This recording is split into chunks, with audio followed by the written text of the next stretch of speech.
শুভ সন্ধ্যা বন্ধুরা। আজ 20 ফেব্রুয়ারি শুক্রবার। আজকের সন্ধ্যার বরাক তথা সমগ্র আসামের গুরুত্বপূর্ণ খবরগুলি হল: অরুণোদয় প্রকল্পের লাখ লাখ হিতাধিকারীদের জন্য জরুরি খবর। আজ 20 ফেব্রুয়ারি অরুণোদয় প্রকল্পের হিতাধিকারীদের অ্যাকাউন্টে আসেনি 8,000 টাকা। এ নিয়ে চিন্তিত হয়ে পড়েছেন মহিলারা। অনেকেই মনে করছেন তাদের নামে অরুণোদয় প্রকল্প বন্ধ হয়ে পড়েছে। তবে কারণ অন্যটাই। আগামী 10 মার্চ আসতে চলেছে টাকা। আর আগামী 10 মার্চ শুধু 8,000 টাকা নয়, 9,000 টাকা করে পাবেন সবাই। আগে ঘোষণা করা হয়েছিল 20 ফেব্রুয়ারি অর্থাৎ আজ টাকা আসবে। তবে গত 2 দিন আগে এই তারিখ পরিবর্তন করা হয়েছে এবং টাকা আসবে আগামী 10 মার্চ। জালিয়াতি করে নাম সন্নিবিষ্ট করা ভুয়ো কৃষকরা সাবধান। এবার কর্তন হবে জালিয়াতি করে নাম সন্নিবিষ্ট করা ভুয়ো কৃষকদের নাম। পিএম কিষাণ নিয়ে এবার কঠোর হয়েছে কেন্দ্রীয় সরকার। যারা জালিয়াতি করে নাম সন্নিবিষ্ট করেছেন, অর্থাৎ যাদের নামে জমি নেই, কৃষি জমি না থাকা অবস্থায় তারা জালিয়াতি করে পিএম কিষাণ যোজনায় নাম উঠিয়েছেন, তাদের নাম এবার পিএম কিষাণ যোজনা থেকে বাতিল করা হবে। তারা আর টাকা পাবেন না। উল্লেখ্য, এই মাসের শেষের দিকে অথবা মার্চ মাসের প্রথম সপ্তাহে আসতে পারে পিএম কিষাণ যোজনার পরবর্তী কিস্তির টাকা। তবে জালিয়াতি করে যারা নাম উঠিয়েছেন তারা টাকা পাবেন না। আফগানিস্তানে অন্ধকার যুগের প্রত্যাবর্তন আরও ভয়ঙ্কর রূপ নিল। তালিবান সরকারের প্রবর্তিত নতুন দণ্ডবিধিতে নারীদের উপর গরুয়া সহিংসতাকে আইনি সুরক্ষা দেওয়া হয়েছে। নতুন নিয়ম অনুযায়ী স্বামী যদি স্ত্রীকে এমনভাবে মারধর করেন যাতে হাড় না ভাঙে অথবা গভীর ক্ষত তৈরি না হয়, তবে তাকে অপরাধ হিসাবে গণ্য করা যাবে না। তালিবানি এই নতুন আইনের মারপ্যাঁচে কোনো নারী যদি নির্যাতনের শিকার হয়ে আদালতের দ্বারস্থ হন, তবে তাকে একগুচ্ছ কঠিন ও অবমাননাকর পরিস্থিতির মুখোমুখি হতে হবে। প্রথমত, প্রমাণের দায়ভার। নির্যাতনের প্রমাণ দিতে হলে নারীকে বিচারকের সামনে ক্ষতস্থান দেখাতে হবে, তবে তা করতে হবে সম্পূর্ণ শরীর ঢাকা অবস্থায়। পুরুষ সঙ্গী বাধ্যতামূলক। অভিযোগ জানাতে আদালতে যাওয়ার সময় নির্যাতিতা নারীর সাথে তার স্বামী অথবা কোনো পুরুষ অভিভাবক থাকা বাধ্যতামূলক, সেই সাথে নামমাত্র শাস্তি। যদি স্বামী শক্তি প্রয়োগ করে হাড় ভেঙে দেন, তবে সর্বোচ্চ সাজা হতে পারে মাত্র 15 দিনের জেল। আত্মীয়ের বাড়ি যাওয়ায় জেল। স্বামীর অনুমতি ছাড়া কোনো বিবাহিত নারী আত্মীয়ের বাড়ি বেড়াতে গেলে তার 3 মাস পর্যন্ত জেল হতে পারে। বিনা কারণে ভোটার তালিকা থেকে কর্তন হওয়া ভোটারদের নাম সন্নিবিষ্ট করতে হবে ভোটার তালিকায়, অন্যথায় সমষ্টিতে ভোট বয়কট করা হবে। ভোট খুঁজতে আসা নেতাদের পিটিয়ে তাড়িয়ে দেওয়া হবে। এবার এমনই হুঙ্কার দিল মুসলিম ছাত্র সংস্থা।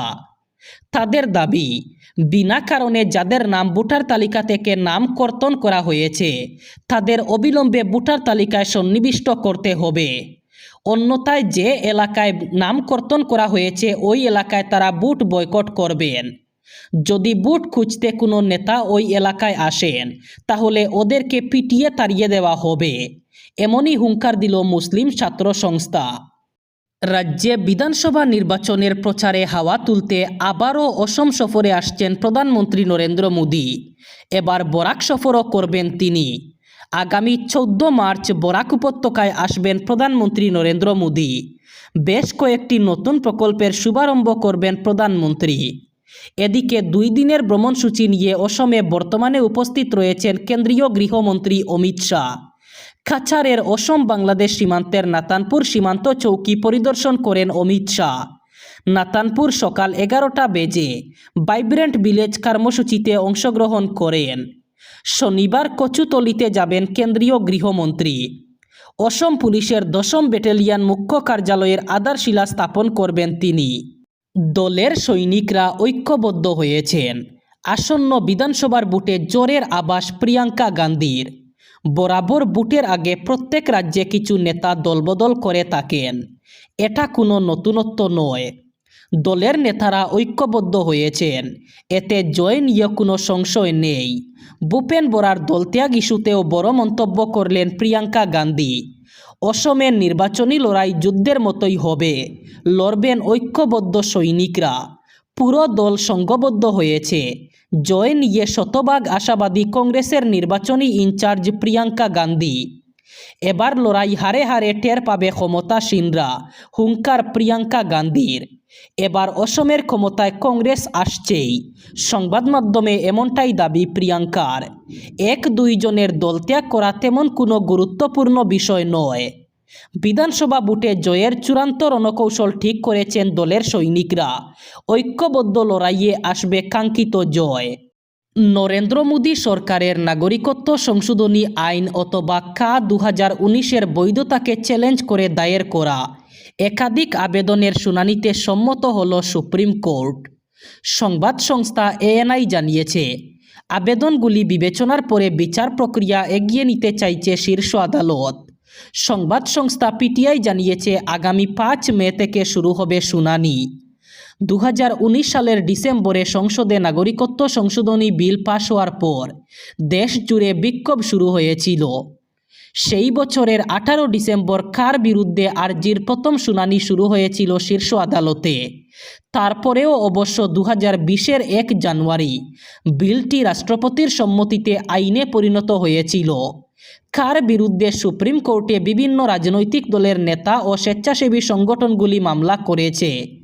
ইন্ডিয়ান ইউনিয়ন মুসলিম লীগ কংগ্রেস নেতা এবং সাংসদ জয়রাম রমেশ, তৃণমূল কংগ্রেসের সাংসদ মহুয়া মৈত্র, এমআইএম নেতা এবং হায়দ্রাবাদের সাংসদ আসাদুদ্দিন ওয়েসি, কংগ্রেস নেতা দেবব্রত শইকিয়া, স্বেচ্ছাসেবী সংস্থা রিহাই মঞ্চ, অসম অ্যাডভোকেটস অ্যাসোসিয়েশন সুপ্রিম কোর্টে আর্জি দাখিল করে আইনটি বাতিলের দাবি তুলেছে।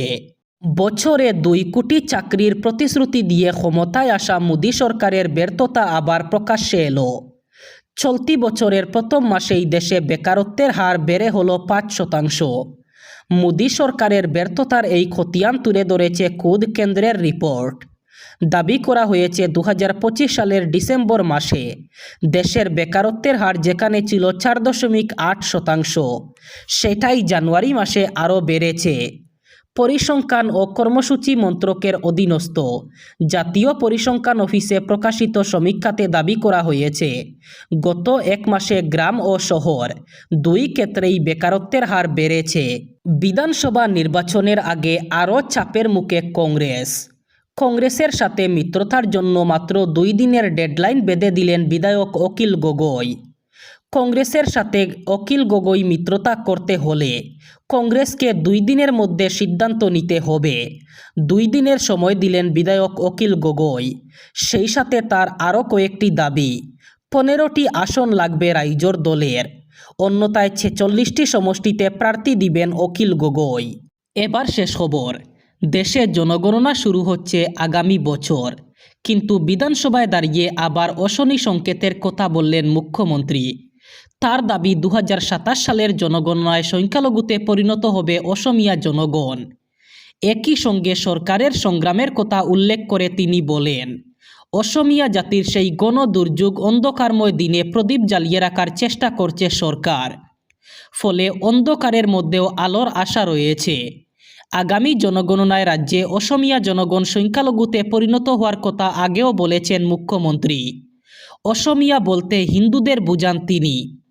তাই মুসলিম আগ্রাসনের মুখে পড়ে হিন্দুরা যে বিপন্ন, জনসংখ্যা কমছে হিন্দুদের, সেটাই বোঝানোর চেষ্টা করে যাচ্ছেন তিনি। 26-এর বিধানসভা ভোটের আগে রাজ্যের অসমিয়া জনগণের মধ্যে ধারণা বুদ্ধমূলক করতে চাইছেন যে মুসলিম আগ্রাসনে মাটি বেটি হারিয়ে অস্তিত্বের সংকটে পড়ছে অসমিয়া জাতি। এই ছিল আজকের সন্ধ্যার গুরুত্বপূর্ণ খবরগুলি। ভিডিওটি অবশ্যই লাইক করবেন এবং চ্যানেলটি সাবস্ক্রাইব করবেন।